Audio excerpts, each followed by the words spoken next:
All right, everyone. I'm going to show you how I drew the toe board that we're going to weed in class. Pay no attention to this otter. I'm working on it for something else. Anyway, to do this, I'm going to start with a new file. I've given you an area of 22 by 12 to work in, so we're going to go with that. I'll hit create it. I've set my dimensions to inches, which makes it easier, I think. Okay. So I've created a new file. You can see here it goes my whole screen. I've got an image that I'm going to trace for this toe board drawing because drawing it from scratch is a little harder and I'll be less accurate. And I want to make you all a good toe board sticker to use. So I'm going to bring it down in size. I think that's about how big the sticker is going to be right there. The whole box is 5 inches wide by 3 inches tall. Let's make it a little taller. Let's make it like 5 inches tall. 4 inches. All right, 4.5 inches. That feels like enough. All right. To lock this image in place, I'm going to go Object, Lock, Selection. To get to that file, I looked at the Finder, and then I had it saved. It was in my recents as starship.png, but I had also placed it on my desktop, so I could see it there, starship.png. Wherever you happen to store things that you want to work from, you can do that. You can probably also drag it directly from a web browser, but that doesn't always work, so you can't count on it. But anyway, that's where that file is. I've locked it in place, so when I click on it, nothing happens. And then I'm going to zoom in on it quite a bit. And I'm going to start by drawing the body. I'll draw the flag last. Actually, I'm going to start by drawing the wheels because the wheels are pretty important. To do that, I'm going to use the circle tool. So I've got an ellipse here. Now, if I just try and draw it, it'll draw it all squished in different directions. If I hold the shift key, it stays a perfect circle. Similarly, if you use the rectangle or the star or the rounded ellipse, etc., etc., they will be in proportion if you hold the shift key, and then you can squish and stretch them if you do not. I've got a center that's filled here. I don't want to do that right now, so I'm going to make it a none. And then I'm going to make my outline a bright pink color so I can always see it when I'm working here. I'll change what needs to be black to black later, but for the short term, this is what I'm doing. And for this wheel, I'm going to go ahead and define like several sections of the wheel here, and then copy it and paste it over to the other wheels. So we've got the outer section there, and then we've got a little highlight, which I will probably make that just white, that little highlight, and then we've got an intersection. Also, I'm going to want the wheel to have something to differentiate it from this black here, so I'm probably going to put a white halo on that as well. So I'll figure that out here in a minute. Putting that there, I'm going to put a smaller circle here to be the inner circle. And if I want these to line up, I can hit Command Y.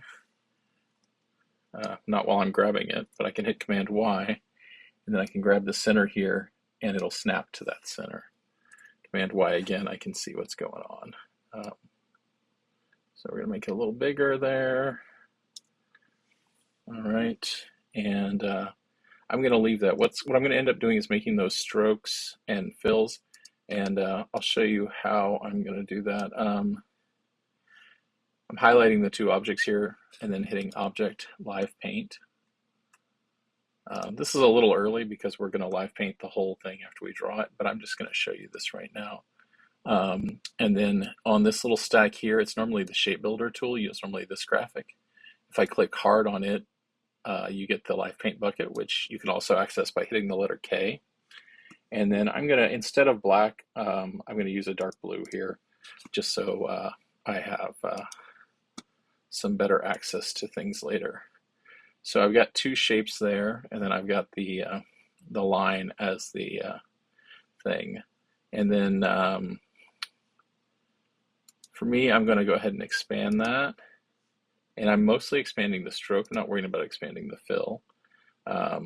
And I tell you what, I'm going to make the stroke a little bigger before I expand it. going to make it 2 points. Let's make sure we've got it selected, and then 2 points. That seems like it's going to be chunky enough. And then we're going to hit Object Expand. And then again, just the stroke is what we're expanding here at this moment, because the fill is already expanded. So now if we look at it, we've got those 2 lines there. Oh, we need to expand the live paint group first. Okay, sorry, I failed just a little bit. Object live paint. Oh no, we're not. Okay.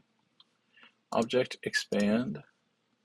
So I guess when we hit expand there, we were just expanding the live paint group. Now we're expanding the stroke. So now if we hit Command Y, you can see we've got lots of lines here. So we got lots going on.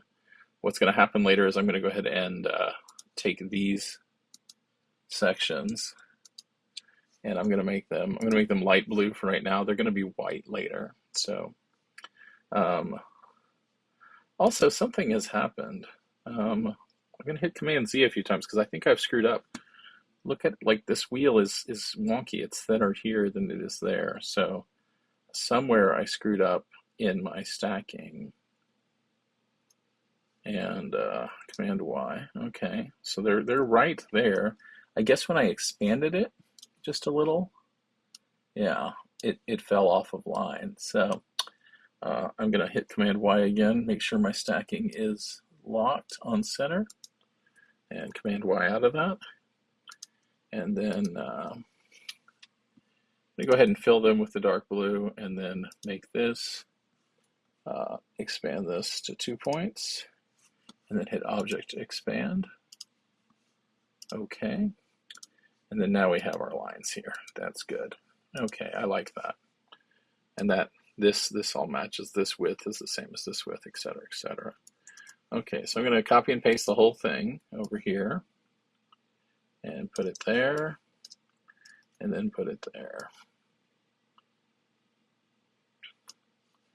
So I'm going to grab my pen tool and start drawing the outside of this robot. So I can draw from here to here. Okay, I'm going to hit Escape because it's starting to draw there. Sometimes you can't draw from a thing to a thing. You have to start somewhere else and draw it to it, and then work your way back. So I'm doing that, and then this. Okay, somehow we've gotten the wrong thing. We've got a fill and not a stroke. So if we hit this little reverse swap and fill and stroke, we can. It's also Shift X.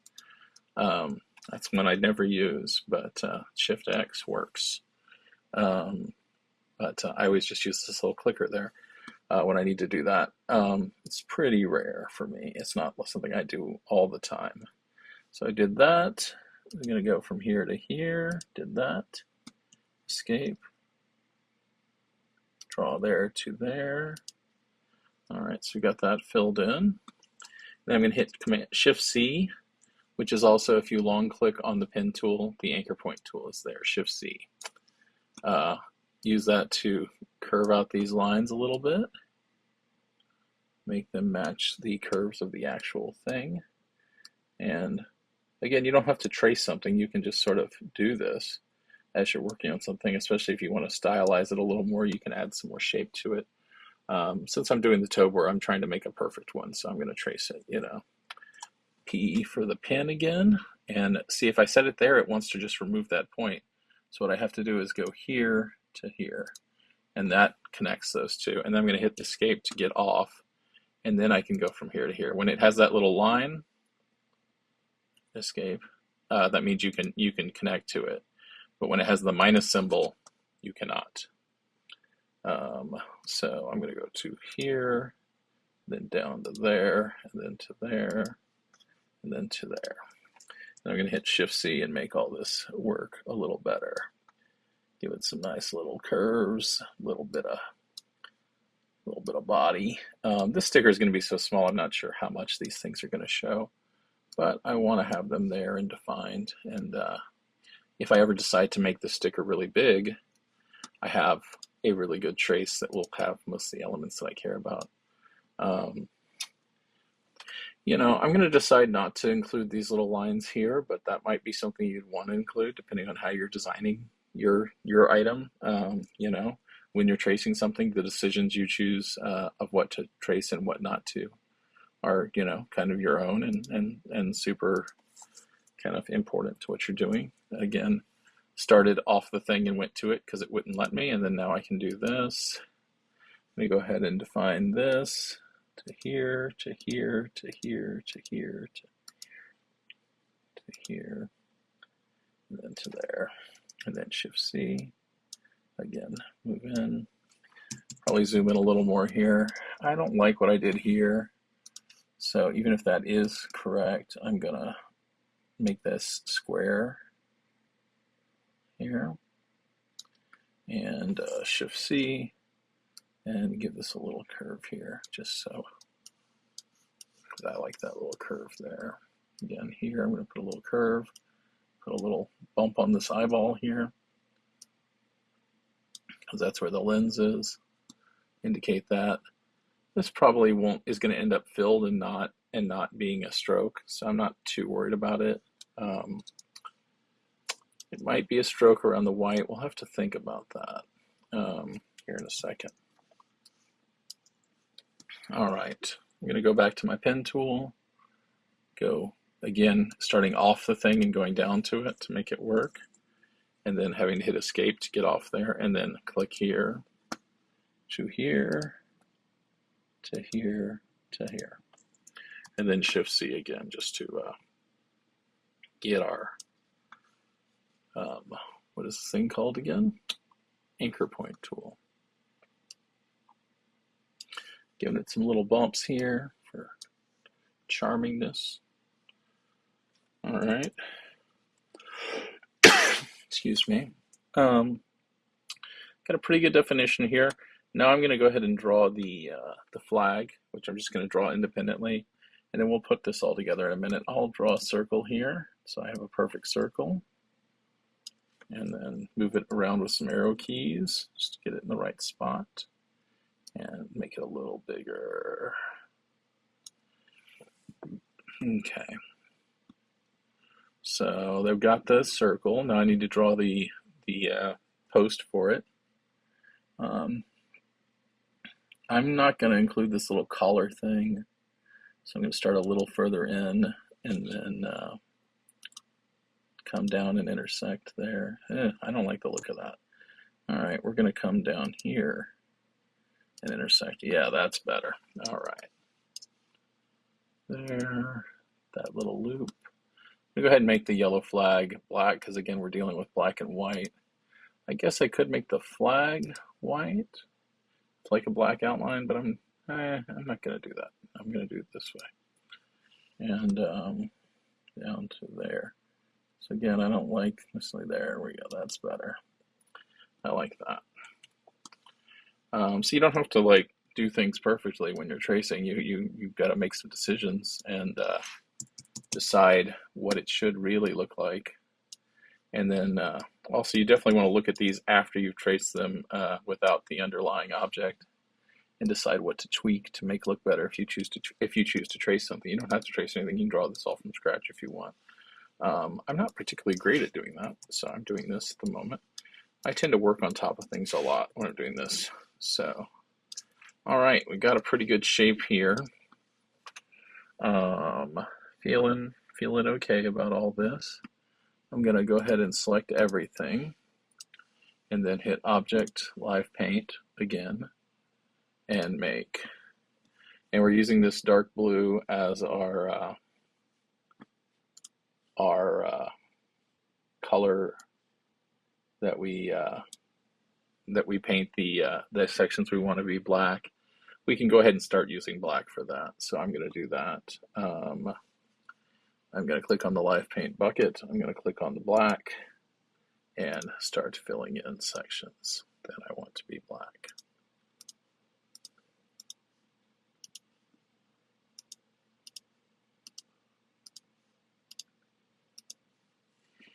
Okay. And this, and this. And then I'm going to go ahead and use this green to fill in the white sections for right now, just because I want to know what's going on there. And then I can just hit expand here, which will expand the live paint. If this doesn't show up, if you don't have this for some reason and you're in live paint, you can go to Object, Live Paint, Expand. It does the same thing as hitting that button. And now we've got some stuff going on. We're kind of getting where we want to go, but not 100% there yet. Oh, Control Z. I'm going to go into my white arrow and get rid of some stuff. Yeah, I don't want that, so that's good. I'm going to get this little section out here. This little section out here. There we go. And no, I don't need that. Okay. So I'm clicking off and then clicking back on to make sure I don't delete anything I don't want to delete. Looks like I lost part of my black section here. Or I forgot to paint something black, and that's exactly what happened there. So put that back, go back to Object, Live Paint, select everything again, Object, Live Paint. To select everything, I'm hitting Command A. All right, Live Paint, make, and then we're going to go back to our Live Paint bucket and to the black. I'm going to paint in this and this. So that's all safe, and then we'll hit expand. All right. Now we can start getting rid of our paths that we don't want.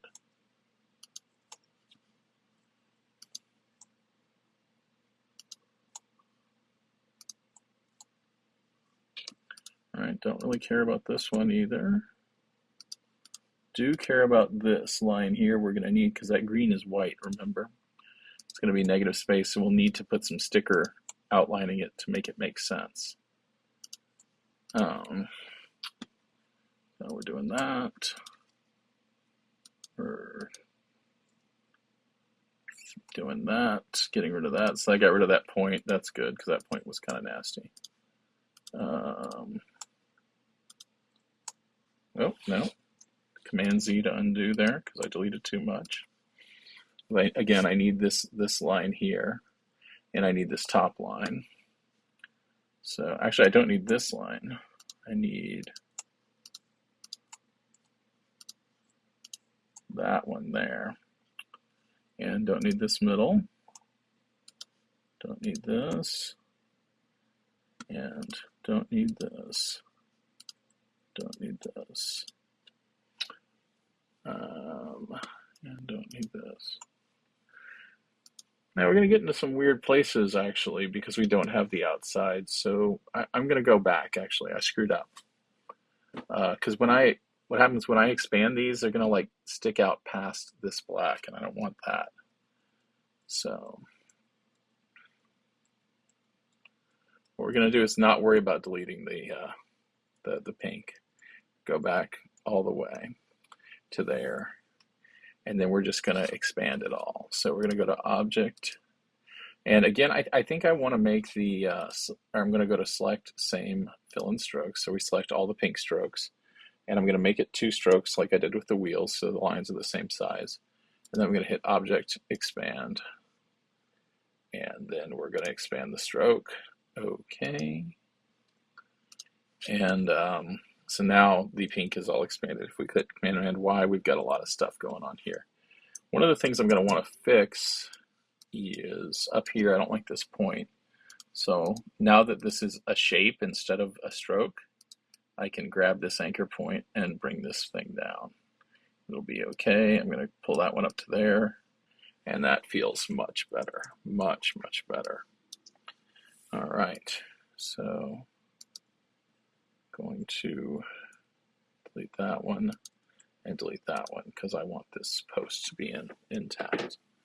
And I'm going to delete this circle here. All right. But I don't mind the rest of them existing. So I'm going to select all of these pink areas, select Same, Fill in Stroke, and I'm going to make them white. Well, no, we need to make them black. Okay, and then we need to just get rid of the green. And Now we have a bit of an issue here with the wheels. I remember this one we don't actually want. Okay. And then that one we don't actually want.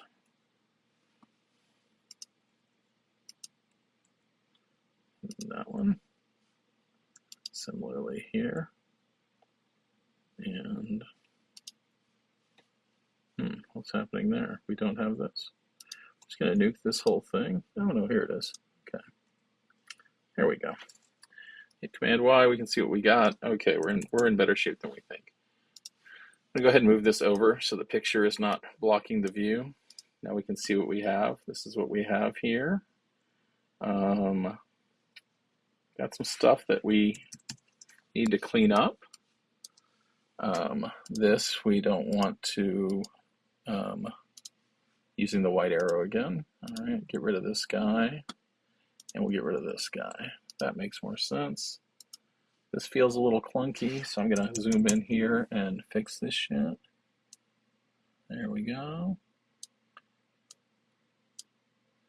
Just delete that anchor point, delete that anchor point, delete that one, delete that one. Grab that one and bring it to there. All right, I feel better about that. And then this one needs to come to there. All right. That feels really good. Gonna have some nice little white lines here to take out. Might be a little thin getting that little white line out. We'll see. We'll see. But if we hit Command Y, we're going to see that we have a lot of stuff going on here, a lot of extra lines. The knife is going to cut on every single one of these lines, so we don't want that, okay? So, but we have it looking how we want. So we're going to select the whole thing again, and then we're going to use the Pathfinder, which is here. You can also get to it by going to Window and then Pathfinder. And that'll bring up the Pathfinder there. I can drag it out and have it be its own little window. Maybe that makes more sense for teaching. But again, I usually just use it from here. I'm going to break this all apart, so all the black sections and white sections all break apart from each other. And I'm going to join all the black sections up together again. If I just hit join, well, it actually worked that time because I guess it deleted everything. There's a risk that it'll fill in those white sections if I just hit join. So I'm going to break it apart, and then I'm going to select the white arrow, select same fill and stroke, selects all the black stuff, and then join it all together. And now when I look at it with Command Y, it's just cutting where I want it to cut. And no double cuts, no extra lines cut in. And when we get the sticker, we will have this thing. And if I click on it with the select arrow, it's a single object. All right. Now, if we need to get rid of our background object that we locked down, we go to Object, Unlock All, and it becomes unlocked. And I'm just going to hit the delete key to get rid of it. And then I'm going to grab this guy here. Control C, Control V. All right. I think to get these, like lots of them on a sheet, it would be best if I flip this around. I go to transform and then I do a 180. Yeah, then I got one like that. And then I can kind of do this, make them sort of almost touching. Now, when we go to weed them out, we'll have to make sure to cut them apart with a little razor knife. But Control C, Control V to copy and paste. Command C, Command V in the PC. Anytime I say Control, it's Command in the Windows. Or sorry, when I say Control, I mean Command. The Control button doesn't do much on the Mac, although you can use it. Yeah, I don't know why I brought up that. I guess it does bring up that dictate function. So I've got two next to each other. I'm going to go ahead and just copy the group. There we go. Copy the group again. And do it again. So Command C and then Command V. So when I've said Control before, again, Command. 1, 2, 3, 4, 5, 6, 7, 8 times 2 is 16. So we've got quite a few of them already. And it looks like four sets of them don't quite fit on a 12-inch sheet, but what I'm going to do is give myself like a 12.5-inch sheet, because I control the plotter and I can do that. If you end up needing a 12.5-inch sheet, just do that. I won't kill you. But try not to take up too much extra space. Maybe an inch of wiggle room if you really need it. The 22 inches is pretty locked though. That's the width of the plotter. So don't go over the 22 inches. So I'm going to cut these out and bring them in tomorrow or today, because you're going to watch this video today, and we'll go from there. All right, thanks.